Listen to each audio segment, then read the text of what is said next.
रात के 11 बज रहे थे। मैं बहुत ही खामोशी के साथ कमरे में आ गया।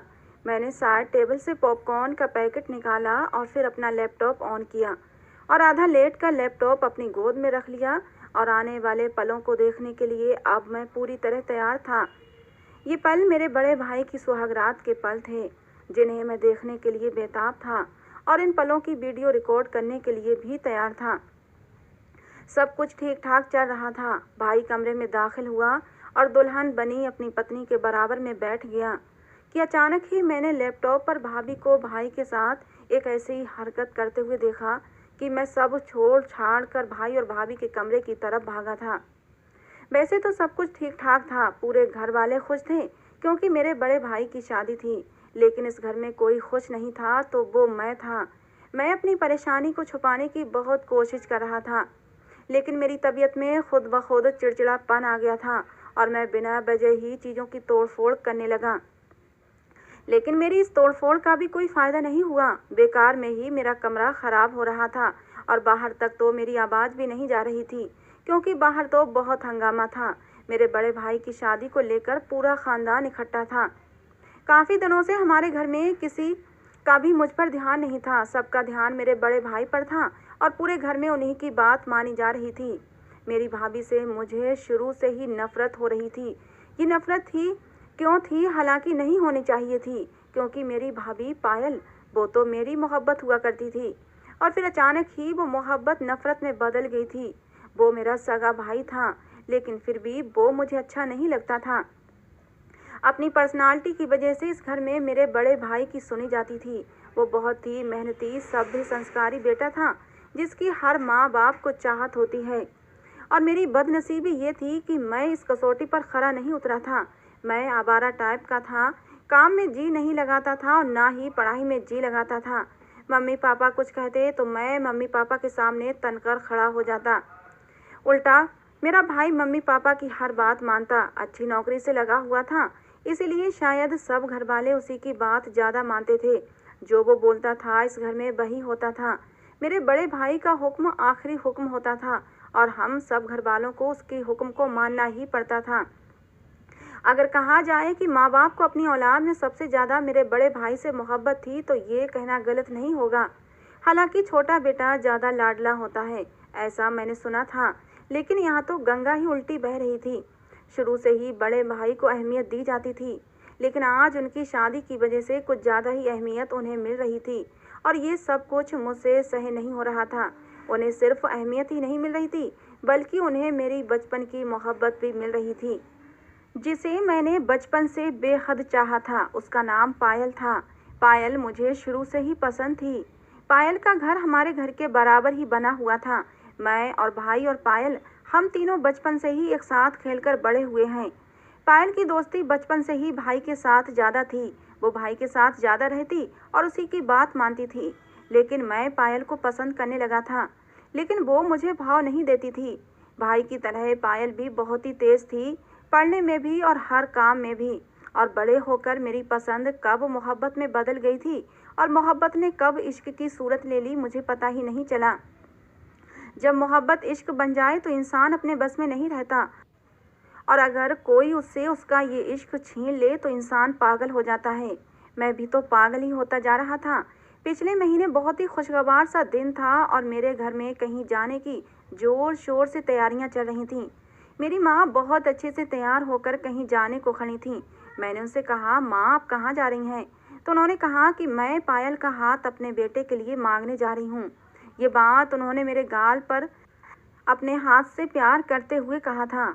मैं तो खुश हो गया। मुझे लगा कि मेरी माँ मेरे लिए पायल का रिश्ता मांगने जा रही हैं। मैं तो यही समझा था कि मेरे माँ बाप मेरा रिश्ता लेकर गए हैं पायल के घर।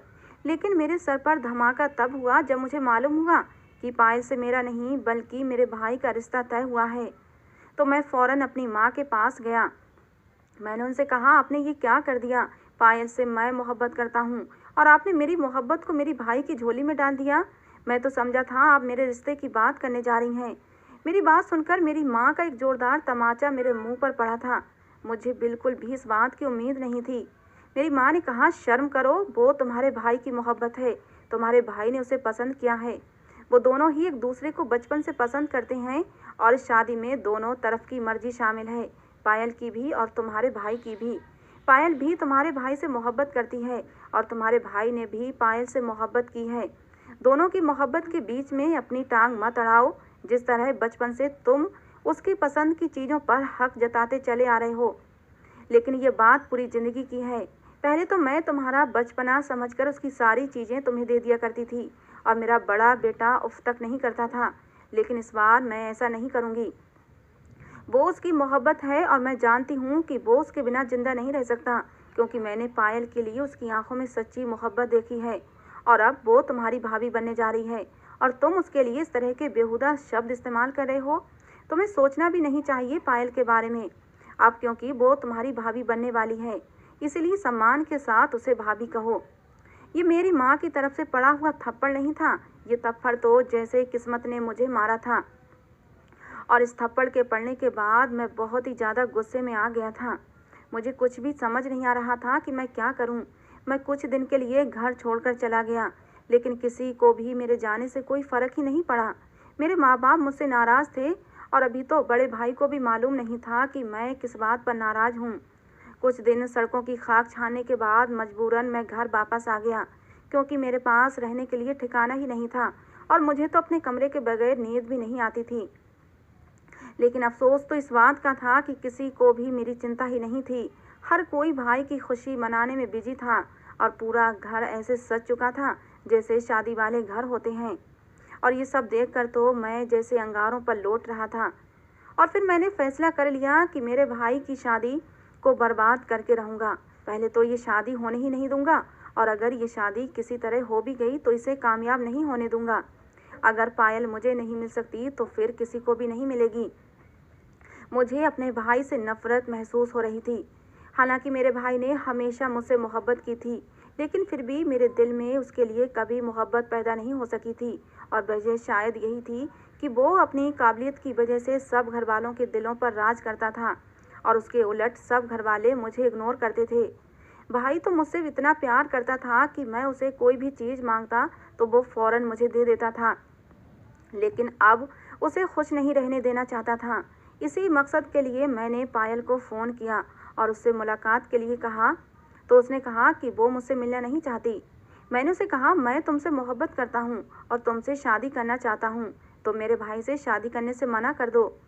लेकिन पायल के जवाब ने मेरा दिल तोड़ कर रख दिया। मैं उन शब्दों को बता भी नहीं सकता। उसने कहा कि तुम्हारी औकात ही क्या है तुम्हारे बड़े भाई के सामने। तुम्हारे बड़े भाई की बहुत अच्छी नौकरी है, उनके पास गाड़ी है और वो एक मेहनती इंसान है, और सबसे बड़ी बात वो मुझे पसंद है और मैं बहुत खुश हूँ इस रिश्ते से। बचपन की मोहब्बत है वो मेरी, और तुमने कैसे एक पल में कह दिया कि मैं इस रिश्ते से मना कर दूँ। अगर तुम मुझसे मोहब्बत करते तो तुम मेरी खुशी देखते, क्योंकि ये बात तुम भी अच्छी तरीके से जानते हो कि मैं तुम्हारे भाई से मोहब्बत करती हूँ, तुमसे नहीं। तुम्हें मुझसे मोहब्बत नहीं, ये सिर्फ तुम्हारी जिद है। तुम सिर्फ अपने भाई को नीचा दिखाना चाहते हो, उससे उसकी खुशी छीन लेना चाहते हो। और तुम हो कि अपने बड़े भाई के सामने दिन रात आवारागर्दी करना तुम्हारा काम है। ना तुम ठीक से पढ़ाई करते हो, ना कोई मेहनत करते हो, और बात करते हो मुझसे शादी करने की। मुझसे शादी करने के लिए तुम्हें पहले मेरे काबिल बनना पड़ेगा। लेकिन अफसोस कि अब तुम्हारी किसी भी मेहनत का कोई फ़ायदा नहीं, क्योंकि अब वो समय गुजर चुका है। हाँ, अगर ये रिश्ता तय होने से पहले मेहनत करके अपने पाँव पर खड़े हो जाते तो शायद मैं तुम्हारी मोहब्बत को खातिर में ले भी आती, लेकिन अब तो तुम्हें मेरे बारे में ये सब सोचना भी नहीं चाहिए। मैं तुम्हारी भाभी बनने वाली हूँ और तुम्हारी भलाई इसी में है कि तुम अपनी इस मोहब्बत की किताब को यहीं पर बंद कर दो। मैं जो पहले से ही अंगारों पर जल रहा था, पायल की दिल तोड़ देने वाली बातों ने तो मुझे और मेरी रूह तक को जख्मी कर दिया था और मैं बिल्कुल टूट गया था। अगर उसे इनकार ही करना था तो वो अच्छे शब्दों में भी इनकार कर सकती थी। मेरे आत्मसम्मान की यूं धज्जियां उड़ाने की उसे क्या ज़रूरत थी? तो शायद मैं सब्र भी कर लेता, लेकिन जिन शब्दों का इस्तेमाल उसने करते हुए मुझे धुतकारा था और मेरी इंसल्ट की थी, मैं वो भुला नहीं पा रहा था। और मेरी हालत ऐसी थी कि काटो तो मेरे शरीर में खून नहीं। भाई के साथ साथ मैंने पायल से भी बदला लेने के बारे में ठान लिया। और फिर वो दिन भी आ गया कि मेरे भाई की शादी पायल से हो गई और अगले दिन उसकी विदाई थी और मैं जले पैर की बिल्ली की तरह अपने कमरे में चक्कर काट रहा था। और फिर मुझे एक तरकीब सूझी। जितनी तकलीफ़ मुझे हो रही थी, मैं उससे कहीं ज़्यादा तकलीफ़ अपने भाई और पायल को और सब घरवालों को देना चाहता था। मैं खामोश बैठने वालों में से नहीं था। मैं फ़ौरन मार्केट गया और वहाँ से एक ऐसा कैमरा लेकर आया जो बहुत ही एडवांस टाइप का कैमरा था। शादी का दिन था तो सब घरवाले शादी में चले गए। पहले मैं भी शादी में गया और जल्दी ही सबकी नज़रें बचाकर वहाँ से वापस आ गया था। पूरा घर खाली था। मैंने भाई के कमरे का दरवाज़ा खोला। पूरा कमरा फूलों की सेज से सजा हुआ था। हर तरफ फूल ही फूल थे। कमरे का मंजर बहुत ही खूबसूरत था, लेकिन ये खूबसूरत मंजर तो मुझे अपने अरमानों की अर्थी लग रहा था। मैंने वो कैमरा बहुत ही सावधानी के साथ बेड से बहुत ही करीब एक ऐसी जगह पर फिट कर दिया जहाँ से मैं सब कुछ देख सकता था। कैमरा बहुत ही छोटा सा था तो किसी के नोटिस में नहीं आ सकता था। शायद बहुत गौर करने पर किसी की नज़रों में ये कैमरा आ जाता, लेकिन उस समय गौर कौन कर सकता था। भाई और पायल तो आज की रात मोहब्बत भरे पलों में गुम हो जाएंगे। उन्हें तो पता भी नहीं होगा इस कैमरे के बारे में।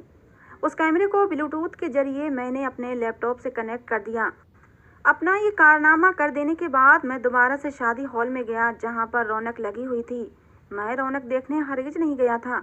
मैं तो सिर्फ इसलिए गया था कि कहीं किसी को मुझ पर शक न हो जाए, मेरी गैर मौजूदगी को देखते हुए कोई मुझे ढूंढने घर तक ना आ जाए और फिर सबको पता चल जाता कि मैं क्या कर रहा हूँ।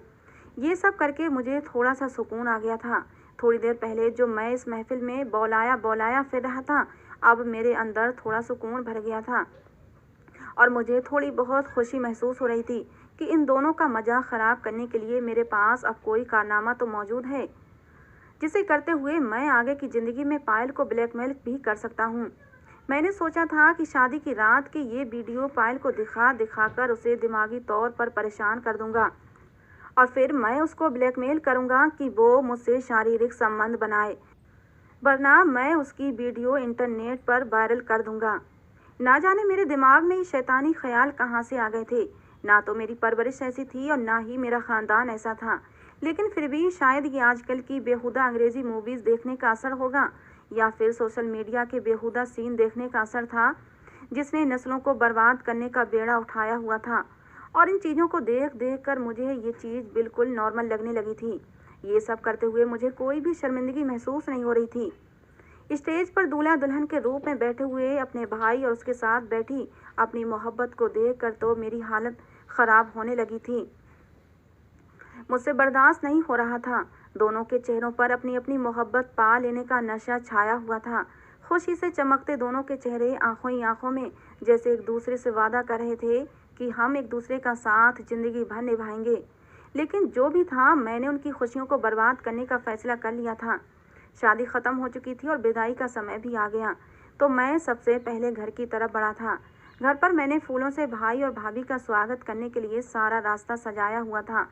मैं उन्हें सरप्राइज़ देना चाहता था कि मैं उनकी खुशी में खुश हूँ, और वो ये सरप्राइज़ देखकर हैरत में डूब गए थे, क्योंकि जैसे ही उन दोनों ने गाड़ी से नीचे कदम रखा था, वहाँ से लेकर उनके कमरे तक मैंने फूल ही फूल बिछा रखे थे।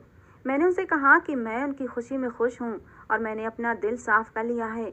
मेरी बात सुनकर वो दोनों मुस्कुरा दिए थे और भाई ने मेरे सर पर प्यार से हाथ भी फेरा था। वो दोनों धीरे से चलते हुए हॉल तक आए थे। वहाँ भी कुछ छोटी मोटी रस्मों के बाद पायल को मेरी बहनों ने उसके कमरे तक पहुँचा दिया था। मैं भी जल्दी से अपने कमरे में चला गया और लाइट बंद करके कमरे का दरवाज़ा लॉक किया और फ़ौरन से अपना लैपटॉप ऑन किया, जहाँ पर मैं सब कुछ लाइव देख सकता था। मैंने देखा कि पायल अकेली कमरे में बैठी हुई है और धीरे धीरे मुस्कुरा जा रही थी। वो बहुत खूबसूरत लग रही थी और मैं उसकी खूबसूरती में खो सा गया था। मुझे अपने भाई से जलन महसूस होने लगी थी। कहते हैं कि दूसरों से जलन रखने वाले का यही ख्याल होता है कि जो चीज़ दूसरे के पास है वो हमें मिल जाए, और अगर वो हमें नहीं मिल सकती तो दूसरे से भी छिन जाए। जलन में मेरा भी हाल कुछ ऐसा ही था। पायल मुझे तो नहीं मिली थी, लेकिन उनकी खुशियों को बर्बाद और तबाह करने का मेरे पास पूरा इंतजाम था। थोड़ी देर बाद मैंने देखा अचानक पायल उठ खड़ी हुई। मैं थोड़ा सा परेशान हो गया कि कहीं उसे मेरी हरकत का पता तो नहीं चल गया। फिर मैंने देखा कि वो सोफे के सामने पड़े हुए टेबल पर जो मग रखा है उसके करीब आई और गिलास में पानी भरकर पीने लगी। तो मुझे कुछ सुकून मिला कि वो प्यास की वजह से उठी थी। थोड़ी देर बाद बेड पर बैठने के बाद वो फिर से अपने बेड से नीचे उतर आई और इधर उधर टहलने लगी। थोड़ी देर बाद ही भाई भी कमरे में दाखिल हुआ तो मेरा तो जैसे दिल ही तड़प उठा था ये मंजर देखकर। भाई पायल के करीब आकर बैठ गया और उससे कुछ बात कर रहा था। यकीनन वो उसकी खूबसूरती की तारीफ कर रहा था, लेकिन मैं सिर्फ उनकी वीडियो ही देख सकता था, उनकी आवाज़ नहीं सुन सकता था। मेरा दिल तेजी से धड़कने लगा था। मैंने आने वाले पलों को सोचकर, जिन्हें मैं देखना चाहता था, उन पलों को तो मैं ख्यालों में भी नहीं कर सकता था, लेकिन मैं लाइव इन पलों को देखने के लिए तैयार था। लेकिन अचानक ही कुछ ऐसा हो गया जिसे देखकर मेरे सर पर आसमान टूट पड़ा था। मैं हड़बड़ाकर उनके कमरे की तरफ भागा था और जोर जोर से उनका दरवाज़ा पीटने लगा। उस समय मुझे कुछ भी समझ नहीं आ रहा था कि मैं कैसे कमरे के अंदर घुस जाऊं। मैं जोर जोर से दरवाज़ा पीट रहा था। ये शोर सुनकर मेरी माँ भी अपने कमरे से निकल आई थी और मुझे भाई का कमरे का दरवाज़ा इतनी जोर से पीटते देखकर वो हैरान रह गई। कहने लगी, क्यों तुम उन लोगों को डिस्टर्ब कर रहे हो? मैंने अपनी माँ से कहा, माँ वो लड़की भाई को जान से मार देगी, जल्दी से दरवाज़ा खुलवाएं। मेरी माँ ने कहा, तुम बेकार की बात कर रहे हो, आज उनकी शादी की पहली रात है और वो दोनों ही शादी से बहुत खुश हैं, और तुम बेकार में उनकी खुशियों को जंग लगाने के लिए इस तरह की हरकत कर रहे हो। मैं जानती हूँ कि तुम्हें पायल पसंद थी, लेकिन देखो अब वो तुम्हारी भाभी है, क्यों तुम इस तरह मुझे सबके सामने बेइज्जत कर रहे हो? देखो अभी भी मेहमान घर पर हैं, अगर मेहमानों को ये बातें पता चल गईं तो कितना बुरा होगा, हमारी कितनी बेइज्जती होगी। मैंने माँ से कहा, माँ ये समय इन बातों का नहीं है, अगर भाई की जान बचानी है तो दरवाज़ा हर हाल में खोलना होगा। माँ को मेरी बातों पर यकीन नहीं आया तो मैंने अपनी छोटी बहन को कहा कि वो जल्दी से चाबियाँ लेकर आए। मेरी बहन को मेरी हालत देखते हुए शायद मुझ पर विश्वास आ गया था। वो भागती हुई चाबियाँ ले आई। मेरी माँ ने मुझे दरवाज़ा खोलने से बहुत रोकना चाहा।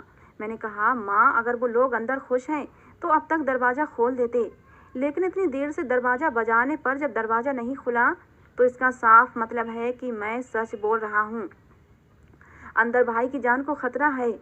अब लग रहा था कि जैसे मेरी माँ को भी थोड़ा थोड़ा मेरी बातों पर विश्वास आने लगा था, और जैसे ही दरवाज़ा खुला तो सामने का मंजर देखकर हम सब हैरान रह गए थे। मेरा भाई ज़मीन पर फर्श पर लेटा हुआ था और पायल के हाथ में पिस्तौल थी। उसने मेरे भाई को गोली तो नहीं मारी थी, लेकिन उसने शायद वही पिस्तौल की बट मेरे भाई के सर पर मारी थी, जिसकी वजह से वो बेहोश हो गया था और उसके सर से थोड़ा सा खून बह रहा था। ये सब देखकर तो हम सबके होश उड़ चुके थे और फौरन से भाई को अस्पताल लेकर जाने लगे, लेकिन मेरे पापा ने डॉक्टर को घर पर ही बुलाने का फैसला कर लिया था, वरना ये सब बातें रिश्तेदारों में फैल जाती और फिर लोग बातें बनाते। थोड़ी देर में डॉक्टर आ गया तो देखा मेरा भाई ठीक है, उसको होश में लाने की कोशिश कर रहे थे। सब पायल को छोड़कर अभी फिलहाल भाई की जान बचाने में बिजी थे। जब भाई की तबीयत थोड़ी संभल गई तो मेरी माँ पायल की तरफ बढ़ी थी और उससे कहा, तुम्हारी हिम्मत कैसे हुई मेरे बेटे के साथ ये सब करने की? माँ ने कहा कि मैं कितनी चाह से तुम्हें अपने बेटे के लिए ब्याह कर लाई थी और तुमने शादी की पहली रात ही मेरे बेटे की ये हालत कर दी और उसकी जान लेने की कोशिश की। मैं तुम्हें पुलिस के हवाले भी कर सकती हूँ अगर मुझे ख़ानदान की इज्जत का ख्याल ना होता तो। पायल सर झुकाकर मेरी माँ की बातें सुन रही थी। इतने में मेरे भाई को भी होश आ गया था। मेरा भाई अपने आप को संभालते हुए पायल से पूछने लगा कि तुमने मेरे साथ ये सब क्यों किया, तुमने मुझ पर हमला क्यों किया? सब लोग ही सवाल पर सवाल कर रहे थे, लेकिन पायल तो ऐसे सर झुकाए बैठी थी कि जिसको ना अपनी इस हरकत पर शर्मिंदगी थी और ना ही उसके पास इन सवालों के जवाब थे। मेरी माँ ने कहा, मुझे ख़ानदान से ज़्यादा अपने बेटे की जान प्यारी है और भलाई इसी में है कि इस लड़की को जेल की सलाखों के पीछे भेज दिया जाए, इससे पहले कि ये मेरे घर को बर्बाद कर दे, मुझसे मेरा बेटा छीन ले। मुझे नहीं फिक्र ख़ानदान की इज्जत की, मैं अभी पुलिस को फ़ोन करती हूँ। मेरी माँ ने अपना मोबाइल उठाया तो पायल एकदम से चीख पड़ी और कहने लगी, ये सब मैंने आपके ख़ानदान की इज्जत बचाने के लिए ही किया है। अगर मैं ये सब ना करती तो आपके ख़ानदान की इज्जत ना बचती और आप किसी को मुंह दिखाने के काबिल भी नहीं रहती और आपका सारा ख़ानदान रुस्वा हो चुका होता, खासकर आपका ये बेटा जो आज दूल्हा बनकर अपनी ज़िंदगी की नई शुरुआत करने जा रहा था। इसे क्या मालूम कि इसकी ज़िंदगी का आने वाला सफ़र अंधेरे से भरा हुआ होने वाला था। अगर मेरी नज़र पानी पीते समय उस कमरे में लगे इस खुफिया कैमरे पर ना पड़ती तो। ऐसा कहकर पायल उठी और वहाँ जहाँ मैंने कैमरा फिट किया था उसने वहाँ से कैमरा खींचकर निकाल लिया और सबके सामने फेंक दिया। सब घर वाले कैमरे को देखकर हैरान थे। किसी की आवाज़ आई, ये हरकत कौन कर सकता है? मेरे बाप ने फौरन से मेरे बड़े भाई की तरफ देखा था और कहा, क्या तुमने ये कैमरा लगाया था? क्या ये हरकत तुम्हारी है? बहुत सारे लोग शादी की पहली रात को यादगार बनाने के लिए ऐसे वीडियो बनाते हैं। क्या ये तुम्हारी हरकत है? पापा की बात सुनकर भाई को गुस्सा आ गया। कहा, मैंने ये सब कुछ नहीं किया और मुझे इस बारे में कुछ भी नहीं मालूम, और ना ही मेरी ऐसी परवरिश है कि मैं इस तरह का घटिया काम करूं। और मेरी तो ये हालत थी कि मेरा दिल कर रहा था जिंदा ही जमीन में धंस जाऊं। ना जाने कहां से पायल को ये खबर हो गई और कैसे उसकी नज़र उस कैमरे तक चली गई थी। अभी तक ये राज खुला नहीं था कि ये काम किसने किया था। अभी तक मेरा नाम नहीं आया था, लेकिन अगले ही पल पायल ने चीखते हुए अपनी उंगली मेरी तरफ उठाई थी और मेरा नाम लेते हुए कहा कि आपका ये बेगैरत बेटा जिसने ये गिरी हुई हरकत की है, और ये इसी का काम है। और मैं जल्दी ही समझ गई थी कि हमारी ज़िंदगी की इन खूबसूरत पलों को ये अपने कमरे में बैठा देख रहा है, क्योंकि शादी हॉल में मैंने नोट किया था कि ये थोड़ी देर के लिए गायब हो गया था और काफ़ी देर तक गायब रहा और फिर अचानक से वापस आ गया। शायद किसी ने ये बात नोट ना की हो, लेकिन मैंने नोट कर ली थी और मैं समझ गई थी ज़रूर अपनी कोई कारस्तानी करने गया है। मैं डर तो बहुत गया था, लेकिन मैंने पायल पर गुस्सा करते हुए कहा कि तुम झूठ बोल रही हो और मुझ पर झूठा इल्ज़ाम लगा रही हो। आखिर तुम्हारे पास क्या सबूत है कि ये सब मैंने किया है? मेरी बात पर पायल ने कहा कि आए आप सब लोग मेरे साथ इसके कमरे में चलें, अभी दूध का दूध और पानी का पानी हो जाएगा। पायल ये कहकर फौरन से मेरे कमरे की तरफ बढ़ गई और उसके पीछे पीछे मेरे माँ बाप भी आने लगे। तो मेरी तो जैसे दुनिया ही उजड़ने वाली थी, क्योंकि मेरे कमरे में मेरा लैपटॉप खुला पड़ा था। मैंने उनका रास्ता रोकना चाहा, लेकिन वो लोग नहीं रुके और पायल तेजी से मेरे कमरे में दाखिल हुई, जहां मेरा लैपटॉप खुला देखकर सब हैरत में डूब गए थे। जहां पर भाई के कमरे का मंजर साफ दिखाई जा रहा था। सबसे पहला तमाचा मेरे बाप की तरफ से मुझ पर पड़ा था और फिर मेरी माँ ने भी मुझे थप्पड़ मारा और फिर वो दोनों मुझे मारते ही रहे और मुझे बचाने वाला कोई नहीं था। मेरे बाकी सब घर वाले मेरा तमाशा देख रहे थे और शायद सब यही चाहते थे कि मेरे माँ बाप मुझे जान से ही मार डालें। मेरे बाप ने कहा कि दिल तो करता है तुम्हें जान से ही मार डालूं, लेकिन तुम मेरी औलाद हो। काश कि तुम मेरी औलाद ना होते तो इस समय जिंदा ना होते। मेरे बाप की ये बात सुनकर पायल बोली, क्या मैं किसी की बेटी नहीं हूँ? क्या मैं आपकी और आपके बेटे की इज्जत नहीं हूँ, जिसको ये खाक में मिलाने जा रहा था? और अब भी आप इसको माफ़ करने के लिए तैयार हैं? पायल की बात पर मेरे पापा खामोश हो गए थे। ऐसी सूरत हाल पैदा हो गई थी कि किसी को कुछ भी समझ नहीं आ रहा था और मेरी ऐसी हालत थी कि मैं अब जिंदा नहीं रह सकता था। मैं फौरन भाई के कमरे की तरफ भागा। मेरे पीछे कोई नहीं आया था, लेकिन मेरी बहन आ गई। वो शायद समझ गई थी कि मैं क्या करने जा रहा हूँ। पायल के हाथ में थोड़ी देर पहले जो पिस्तौल थी उसको मैंने उठाया और अपनी कनपटी पर रख लिया और एक जोरदार आवाज़ हुई थी गोली की, लेकिन मेरी बहन ने मुझसे पिस्तौल छीन ली थी और गोली सीधा दीवार पर जाकर लगी थी। गोली की आवाज़ सुनते ही सब भागते हुए वहां आए तो मैंने कहा कि मैं अपने आप को ख़त्म करना चाहता हूँ। मेरे लिए अब ज़िंदगी का कोई मकसद नहीं है। मैं शैतान के बहकावे में आ गया था, लेकिन मुझे नहीं मालूम था ये अपने ही घर वालों की नज़र में गिर जाऊंगा। मुझे पता है आप सब लोग मुझे माफ़ नहीं करेंगे, लेकिन मैं इस शर्मिंदगी के साथ सारी ज़िंदगी जिंदा नहीं रह सकता हूँ। भलाई इसी में है कि मुझे मर जाने दिया जाए। बहुत मुश्किल से मेरे कुछ रिश्तेदारों ने मुझे रोका। भाई शायद पायल को हर बात बताया करता था। उनकी फ़ोन पर बात हुई थी और भाई ने ये भी बता दिया होगा कि उनकी साइड टेबल पर उनका पिस्तौल पड़ा हुआ है और इसीलिए पायल ने भाई को गोली तो नहीं मारी, लेकिन जानबूझकर उनके सर पर हमला किया, वो भी थोड़ा सा, ताकि मैं ये देखकर फ़ौरन से कुछ रिएक्ट करूं। जब मैं वीडियो देख रहा था तो पायल ने भाई की कनपटी पर पिस्तौल ताना हुआ था, लेकिन दरवाज़ा खटकने पर जल्दबाजी में उसने भाई के सर पर हल्का सा वार किया था। शादी की सारी खुशी ख़राब हो चुकी थी, सबके दिल उदास थे और कुछ दिन यूं ही गुजर गए। मेरा एक कज़िन हर वक्त मेरे साथ रहता था। वो मेरा एक अच्छा दोस्त भी था। वो हर वक्त मेरे साथ रहता कि कहीं मैं अपने आप को जान से ख़त्म न कर दूं। और फिर मेरे कजिन ने मुझे सलाह दी कि तुमसे गलती हो गई है, लेकिन भलाई इसी में है कि तुम ये देश छोड़कर दूसरे देश चले जाओ। खुदकुशी किसी भी समस्या का हल नहीं है।